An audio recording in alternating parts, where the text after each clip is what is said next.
All right, time now for a perspective, and our guest is Thando Hopa, an activist, a model, an actress, a poet, and a lawyer. Last year, she was the only South African on BBC's list of the 100 most influential women, and last month, she made history by becoming the first person with albinism to appear on the cover of Vogue. While the fashion industry may appear to be built merely on superficial traits, her career has challenged its values, its notions of identity, blackness, and womanhood. Thando, thank you so much for speaking to France 24 today. I'd like to begin by asking Thank you for having that me. cover, that Vogue cover in April, what did that mean for you? I mean, in terms of representation, I think it really showed me that the world is beginning to move forward in terms of understanding the importance of representation. And I was quite overwhelmed by it, to be quite honest with you, because I mean, as a woman who not only has albinism, but the geographical location of where I was, South Africa, you don't usually have access to certain industries or certain publications due to your geographical location. So I was quite overwhelmed, I have to say.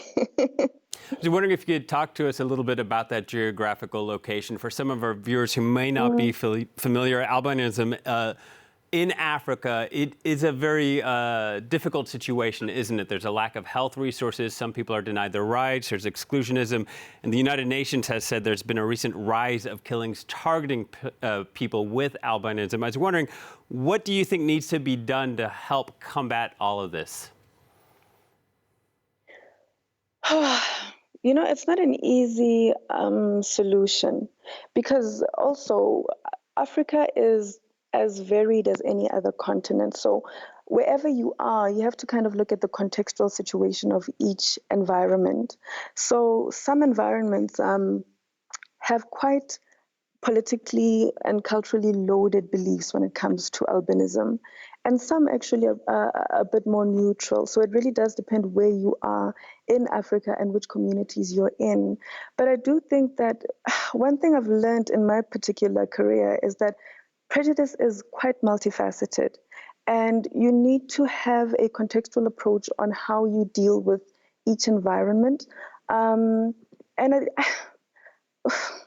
It's really not an easy answer, because sometimes people say, well, let's just create awareness, but that's not. We have to understand that all pillars need to work together. Educational pillars need to work together, legal, policies, media. We all need to work with one another to create a more human approach with respect to the image of albinism. And I think once you have all pillars working together at the same time, then you will have a message and an understanding that, you know, basically reaches communities in all ways. Yeah, you've been outspoken about the dangers that lie not just in ignorance, but also with us, the media, how we frame that narrative. I just wondered if you could develop on that. I think for the longest time, I didn't have a name in media. At times I had a name, but very few times. And I was always albino model. And I think the issue with respect to that is that, in essence, people only see you as the condition before they see you as the person. And I started having to almost fight for my name in media, something that a lot of people would never have to do. But it almost seemed as though only through accolades or achievements did people really start giving you a name. And I hope that at least people who are different, or, you know, people who are going into media and are historically othered, that they don't have to experience that kind of thing, because first and foremost, you are a human being. So yeah, that was something that I did speak about quite a lot. And also, just to add on one last thing, there was a lot of stereotyping in media. So this is the interesting thing, is that when you have hypervisibility like albinism, people will only focus on that particular thing and the story related to that thing, without looking at any other aspects of your humanity. So what I try to do using media is to bring in as many aspects of humanity with respect to me and anybody who looks like me or anybody who is considered different, for those to have equal importance, and for the focal point to not be only one facet of your identity, as well as the narrative or the stereotype that is constantly following that particular body. Well, on that note, I was wondering if you could tell us a bit about your journey. Before you were a model, you were a prosecutor. How did that career Yes. change happen?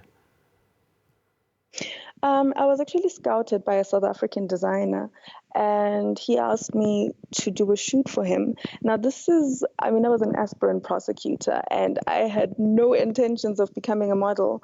But I said to him, you know what, I want to represent albinism in a positive way. But let me tell you, it was such an oversimplification because, when you're carrying multiple intersecting identities, you start understanding that representation is not one thing. So by me saying, hey, I want to represent albinism in a positive way, I also had to look at my representation as a woman. I had to look at my representation in terms of race as a Black person, my representation as an African person, and all of those things, because they have a history of marginalization.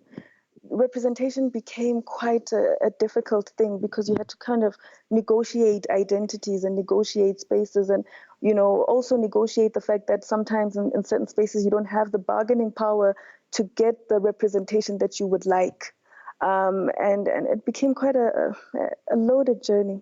The modeling offered you a chance to give a positive representation, but I'm wondering, the fashion industry isn't well known for having people's best interests at heart. When you were discovered, was there a part of you that was suspicious about whether they were trying to exploit you in some way? I wasn't suspicious that he was trying to exploit me because I wasn't raised in this industry, for lack of a better word. But I did start understanding very quickly that if you don't define your story, people will define it for you.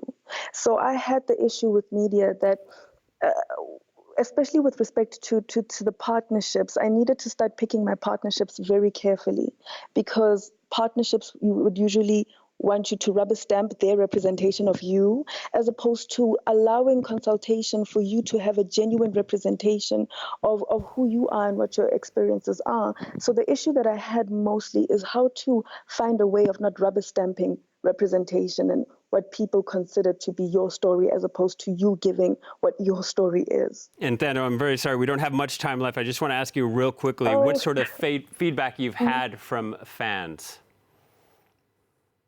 Also, different feedback from different places depending on the publication. And initially, there used to be quite a lot of hostility with respect to how I looked.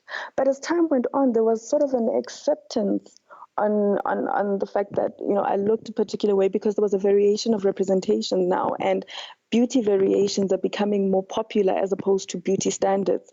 So I think there has been quite a positive rising in terms of feedback. All right, Thando, thank you very much. Beautiful message, and you got an old soul, I think, with a lot of wisdom there for our viewers. Thank you very much. Thando Hopa from South Africa.